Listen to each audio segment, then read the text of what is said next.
evening, everyone. I'm Mike Niebeck. And I'm Claudine Wong. President Trump making waves this afternoon in the Bay Area and across the nation with a post on Truth Social. Just in the past hour or so, the president announced that he is directing his government to reopen and expand Alcatraz. Here's a live look at that former island prison. Now, the president said the prison will hold America's most ruthless and violent offenders, and that it's time to lock up the most dangerous criminals and keep them far away from anyone they could harm.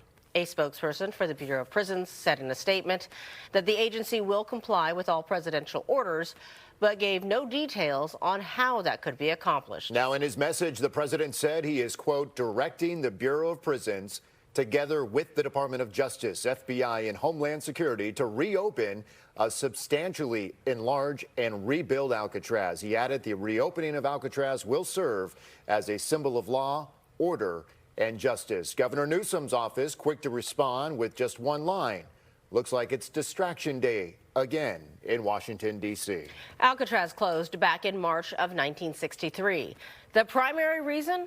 High operating costs and significant structural issues caused by the harsh environment out on the bay. Alcatraz has been run by the National Park Service since the 70s and is designated as a historic landmark.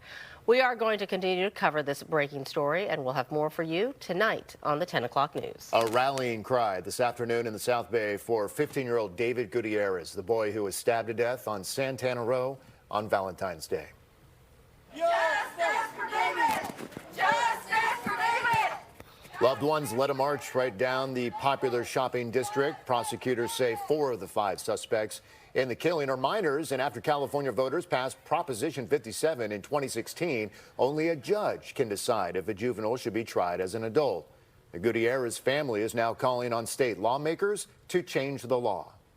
We're really glad that people are seeing the danger that's going on with these current laws, but we want change. We all want change. David's friends are also here, and that should open the eyes to the lawmakers that even the youth is here to represent David, and that should tell them that they don't feel safe. A 16-year-old suspect has already been released from custody despite the family's protest.